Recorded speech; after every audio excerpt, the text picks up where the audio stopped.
Assalamualaikum warahmatullahi wabarakatuh. Kami dari kelompok 3 Latsar CPNS BMKG tahun 2023 angkatan 30. Di sini kita akan menjelaskan bagaimana contoh kegiatan yang buruk dan kegiatan yang baik berdasarkan dengan nilai berakhlak, yaitu berorientasi pelayanan, akuntabel, kompeten, harmonis, loyal, dan adaptif serta kolaboratif. Di sini kita akan membahas contoh yang buruk pertama yaitu tentang kasus pelanggaran kedisiplinan. Kemudian yang kedua, contoh yang baik kita ambil dari kegiatan yang dilakukan oleh BMKG yaitu Sekolah Lapang Gempa Bumi.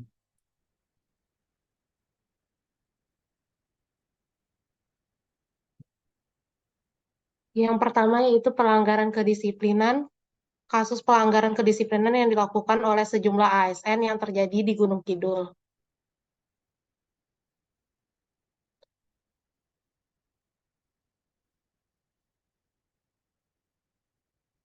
Latar belakang kejadian ini yaitu Badan Kepegawaian Pendidikan dan Pelatihan Daerah atau BKPPD Gunung Kidul mencatat ada 4 kasus masalah kedisiplinan ASN. Adanya ASN bolos kerja tanpa alasan yang sah. Yang kedua yaitu BKPPD juga menangani 3 kasus lain terkait pelanggaran kedisiplinan. 3 kasus ini adalah korupsi oleh Sekretaris Dinas Komunikasi dan Informatika Gunung Kidul.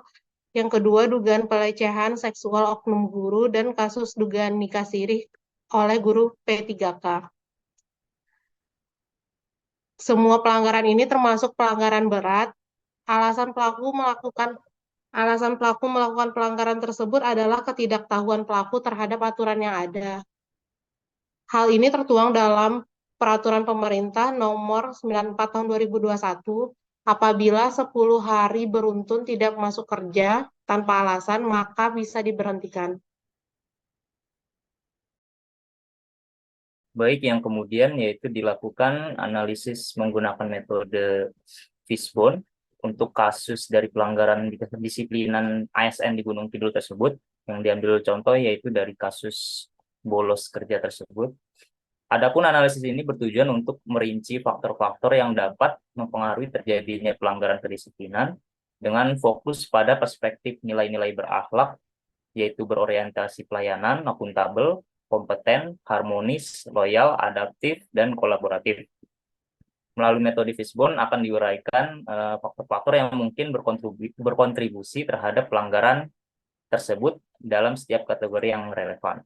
Yang pertama yaitu ada dari berorientasi pelayanan, yaitu jika kepemimpinan atau pimpinan tidak memperlihatkan sikap orientasi pelayanan, maka ASN mungkin merasa kurang dihargai dan cenderung melanggar. Kemudian yang berikutnya ada adaptif.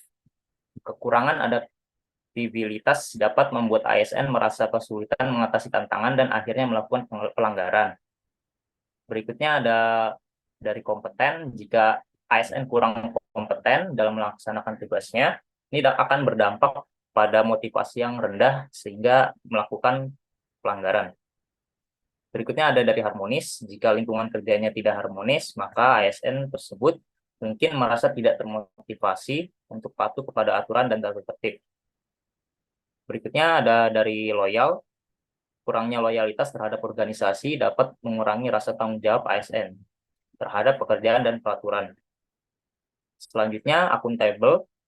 Jika kebijakan dan prosedur tidak dijaga dengan baik dan tidak transparan, maka mungkin ASN merasa mereka dapat lolos dari pelanggaran tersebut. Dan yang terakhir ada kolaboratif, yaitu kurangnya kerjasama dengan rekan kerja, sehingga dapat mempengaruhi motivasi ASN untuk mengikuti kedisiplinan.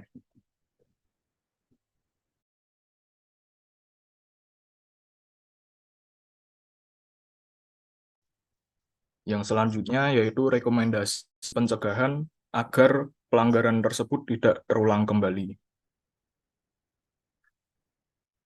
Yang pertama yaitu pelatihan etika dan kedisiplinan.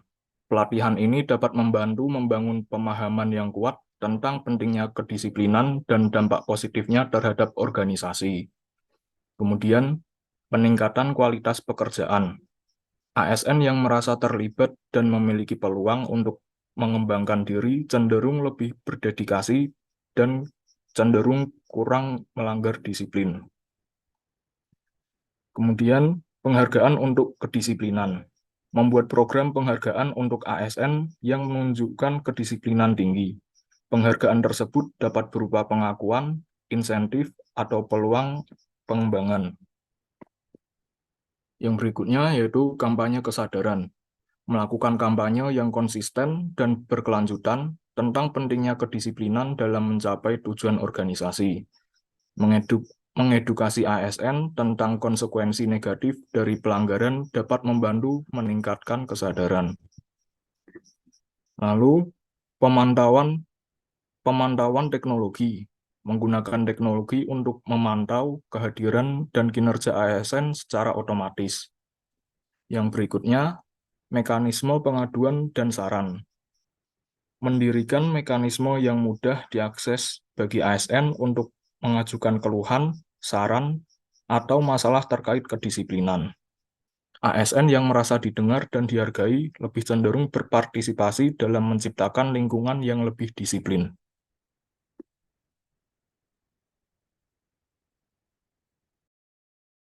Kemudian selain dari back practice dari ASN, tentunya ASN sendiri memiliki best practice, di mana ini merupakan sebuah tindakan yang bernilai positif dan berdampak baik bagi masyarakat.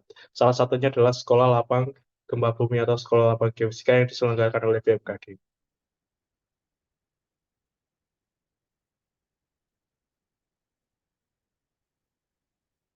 Nah, kemudian kenapa sih dilaksanakan SLG ini? SLG merupakan salah satu serangkaian acara dari stasiun geofisika, salah satunya merupakan salah satu stasiun geofisika Banjarnegara, di mana SLG ini dilaksanakan di Cilacap, Jawa Tengah pada tahun 2022. Kemudian kegiatan ini dilaksanakan, dibuka oleh Kepala BMKG dan dihadiri oleh 60 peserta dari berbagai kalangan seperti TNI, Polri, Basarnas, Satpol PP, dan lain-lain. Tentunya tujuan utama dari SLG ini ya ini memberikan pengetahuan secara mendasar dan edukasi kepada masyarakat mengenai potensi bahaya gempa bumi dan tsunami di daerahnya, serta bagaimana cara untuk mitigasi dan evakuasi dari bencana tersebut.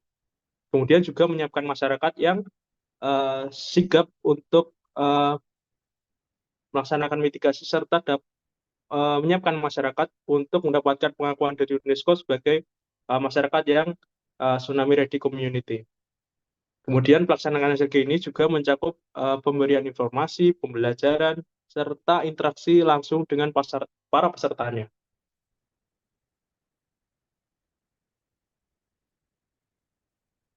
Nah, kemudian inilah beberapa kegiatan yang bisa menjadi teladan ASN, di mana ini merupakan salah satu kegiatan dokumentasi dari SLG tahun 2022 yang diselenggarakan oleh Stagiof Banjarnegara. Dalam analisis ini, isu yang diangkat merupakan skala gempa bumi yang digambarkan menggunakan perangkat Fishbone. Dilakukannya analisis ini dengan menentukan faktor-faktor penyebab utama yang berkaitan dengan nilai berakhlak. Dengan demikian, analisis tersebut diharapkan memberikan wawasan yang lebih dalam tentang permasalahan yang mengakibatkan diadakannya SLG atau sekolah lapang gempa bumi. Adapun sebabnya itu dapat dilihat yang berhubungan dengan berakhlak, yaitu yang pertama berorientasi pelayanan. Di sini itu melatih masyarakat pesisir pantai agar selalu siap dan sigap ketika terjadi bencana alam, terutama tsunami. Lalu ada adaptif, di mana BMKG dituntut untuk terus berinovasi dalam hal mitigasi gempa bumi dan tsunami. Dan kompeten sendiri, yaitu masyarakat diharapkan menambah wawasan mengenai gempa bumi dan tsunami. Lalu ada sikap harmonis, saling peduli satu sama lain, tidak saling menyalahkan antar instansi ketika terjadi bencana. Ada loyal, di sini BMKG berdedikasi membentuk masyarakat siaga tsunami untuk meminimalisir korban jiwa maupun material. Lalu akuntabel, BMKG merupakan satu-satunya instansi resmi pemerintah yang memberikan informasi gempa bumi dan tsunami. Dan yang terakhir ada sikap kolaboratif. Di sini BMKG perlu membangun sinergitas lebih banyak dengan masyarakat, BPBD, dan lembaga pemerintahan. Hal-hal tersebutlah yang mengakibatkan terbentuknya sekolah lapang gempa bumi. Pelaksanaan SLG sendiri adalah suatu tindakan atau gerakan dari bidang mitigasi BMKG yang bekerja sama dengan UPT setempat dalam pelaksanaannya SLG, melibatkan BPBD serta stakeholder setempat untuk meminimalisir korban jiwa maupun kerugian material.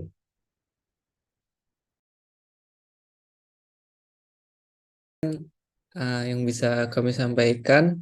Kurang lebihnya mohon maaf. Assalamualaikum warahmatullahi wabarakatuh.